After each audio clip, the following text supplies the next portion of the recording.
Other shows we have for you to enjoy at myclassicradio.net. The Avengers was most certainly not a household name in South Africa prior to the radio series. With no national television service until 1976, the mechanism simply was not present in the country to show television programs to mass audiences. While many other countries reveled in the filmed adventures of John Steed and company, South Africa was not equipped to join in the fun. The series took Britain by storm and made a major impression in the American markets, being that greatest of rarities, a British series given a network transmission slot. However, as a filmed series, rather than a videotaped one, The Avengers was able to gain a modicum of exposure in South Africa through film rentals. Come and listen at myclassicradio.net.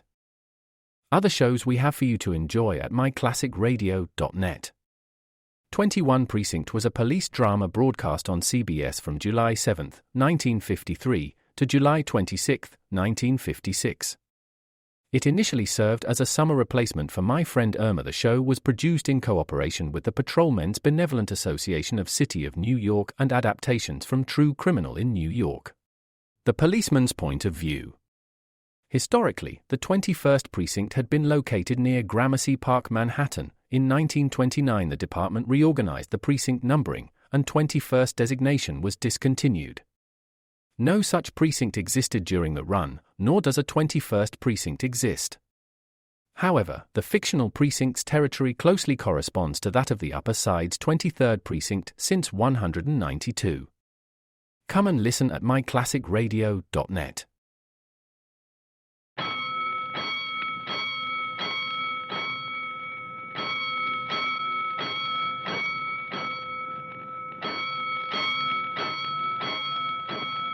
Bells. Stand by all stations. Attention, all districts. A 5-alarm fire.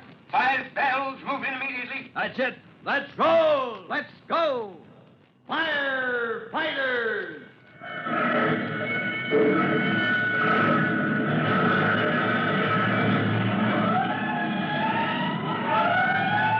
Presenting Firefighters, the true-to-life story of our unsung heroes who stand ready to ride by day or night against our most murderous enemy, the demon of fire.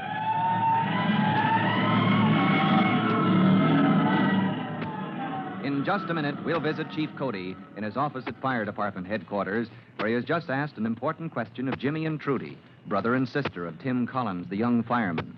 But before we hear the answer, here is a message.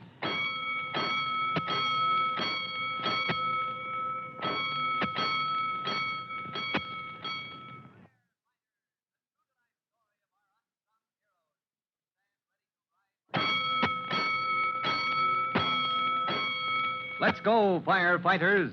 Let's go to Fire Department headquarters, where you remember Chief Cody has been telling Jimmy and Trudy Collins the story of the big fire, the conflagration of years ago that almost burned the whole city to the ground. And as the chief ends his account, Trudy Collins asked, But, Chief Cody, well, you said they had fire engines and ladder trucks and hundreds of men. Why did the big fire get away from them? Didn't he say the wind was blowing all the time? Steady, all 3 days the fire was burning? You keep still, Jimmy Collins. You weren't there. She's got you on that point, Jimmy. Oh, golly, the way you told it, I felt as if I was there. Well, if you'd been there, you'd be your own grandfather. It was so long ago. Yep, it was so long ago. And that's the answer to your question, Trudy. How the fire got away from the department and burned for 3 days and might have gone on and burned out the whole city. If they hadn't stopped it with blasting powder. That's right. You see, in the old days, they didn't know as much about fire prevention as we do now. Oh, maybe that's why we don't have so many big, terrible fires. Yes, it is one reason, Trudy. Cleaning up the city, storing things carefully, building houses and factories and so on that resist fire. Well, all those things prevent a blaze from spreading too far, too fast. And you said the architects give us better architecture. Oh, they do not. They do, too. Well, Chief Cody said so. He said... He didn't say architecture. He said... golly, you got me mixed up, Trudy. Now I don't know what's the right way to say it. Could it be architecture? Well, that's what I said, practically. Chief Cody, you said the big fire happened on a kind of a bad kind of roof. Yes, the mansard roof. A very convenient kind of architecture, but it had a lot of exposed woodwork. And the big fire ate its way through block after block of those roofs. So now they don't architect roofs that aren't safe anymore, because they know more about fire prevention. Yeah? Well, how about it, kids? Why don't you put the story of the big fire into that play of yours, huh? The fire prevention play that you're going to give at Northside School. Hey, Trudy, that's an idea. Oh, Jimmy, do you think we could? We can ask Miss Gravel, can't we? There's no harm in asking, is there? Oh, thanks, Chief Cody. You always give us brand new ideas. Thanks a lot, Chief. And thanks for the story, too, about the big fire. You're welcome, kids. Now run along home and get to work on that play. Time I gave a little attention to this department business on my desk. As Jimmy and Trudy hasten homeward, full of plans for rewriting the fire prevention play, their Firefighters Brigade is to present an assembly at Northside School, Chief Cody digs into the pile of reports, applications, and correspondence on his desk, losing himself in his work until... Yes, Glover, what is it? Private Collins? What's he doing here at this time of day? Says I sent for him? All right, Glover, send him in. Great blistering blazes. What did I want to see Hooksy Collins about? Private Collins reporting, sir. Tighten that knot in your tie, Private. Oh, yes, sir. Yeah, that's better. What's that on the sleeve of your jacket? Where, sir? That thread. Looks all of 6 inches long. Pick it off. Yes, sir. Don't ever forget the details, Collins. A good fireman keeps himself smart, inside and out. That's important. Yes, sir. Don't neglect your uniform. No, sir. Yeah, well then... Sir? I didn't say anything, Collins. Don't keep interrupting.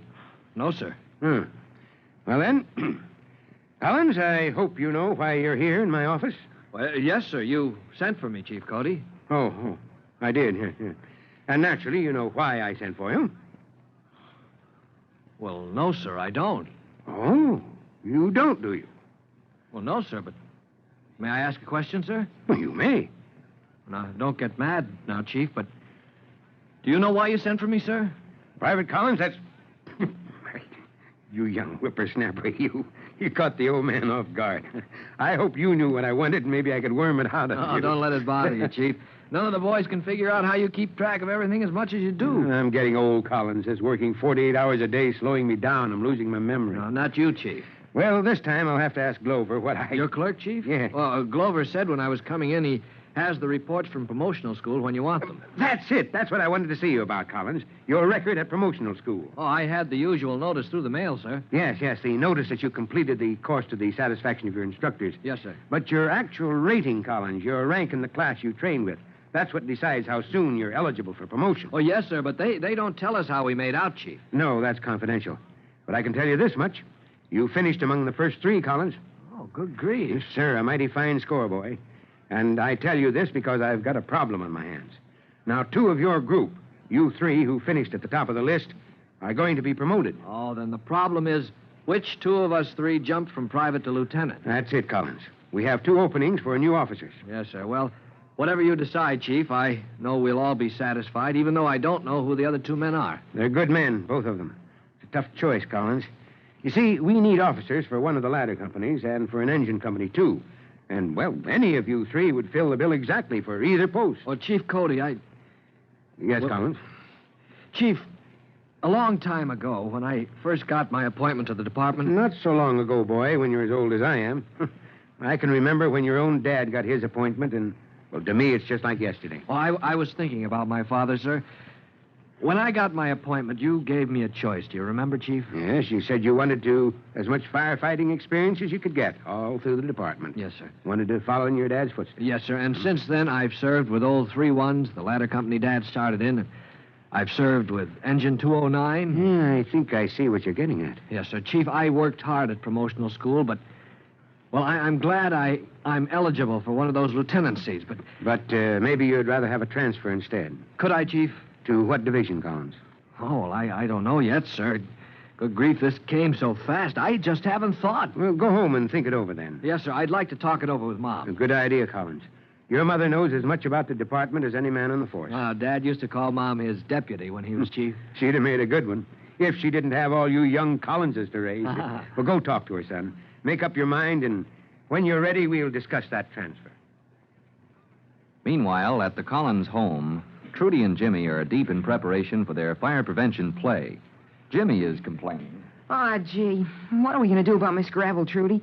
We know she'll want us to put on her old pageant anyway. Oh, but didn't we decide about that, Jimmy? That we'd be nice to Miss Gravel and get her old pageant over with, and then we could do my play. Well, sure, but now what? Now we got 3 plays. 3 plays? Well, who else wrote a play? You never told me that. No, I mean, now we got Miss Grebel's pageant, and we got the play about firemen you wrote yourself.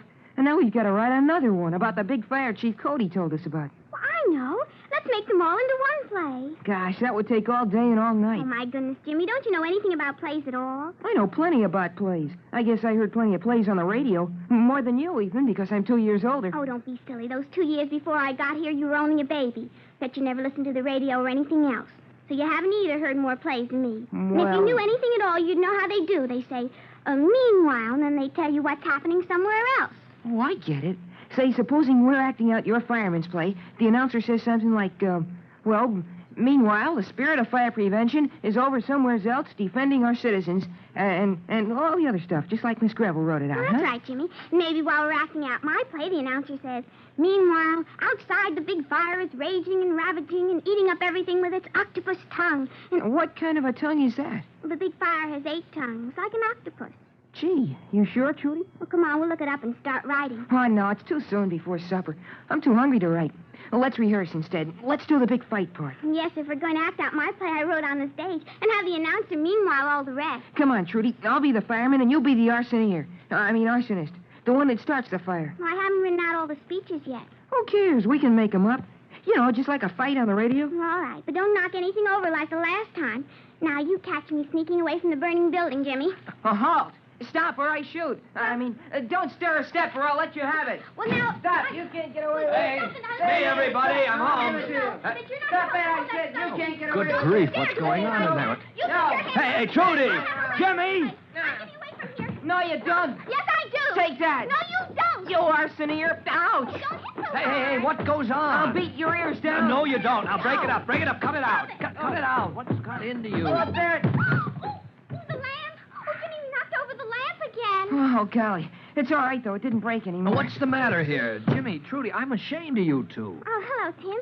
Did you see our play? Huh? Just like the radio, Tim. Did you hear us going, no, you don't, like in the big fight scene? Oh, good grief, and I almost sent for the rescue squad. Rescue squad? I wonder. Hey, Mom! Mom, I've got to talk to you. Now, what do you suppose he's got to talk to Mom about all of a sudden? Jimmy and Trudy can't guess, but maybe you know what Tim Collins has in mind when he rushes off to talk to his mother about the rescue squad. And maybe your guess is right, because you heard Chief Cody's offer to transfer Tim to any division of the fire department he might choose. So to find out if you guess right, listen to our next true-to-life episode of The Firefighters. In just a moment, Chief Bob Cody will tell you, boys and girls, how you can help the firefighters in your own town. But first, here's a message you ought to hear.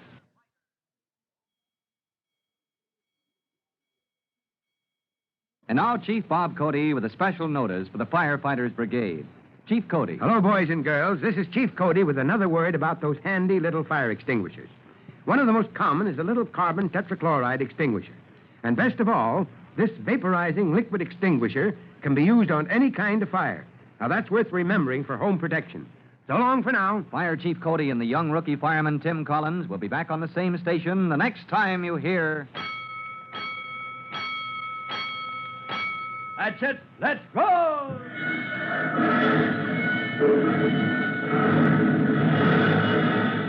Let's go! Firefighters! Firefighters is a copyrighted feature of William F. Holland Productions.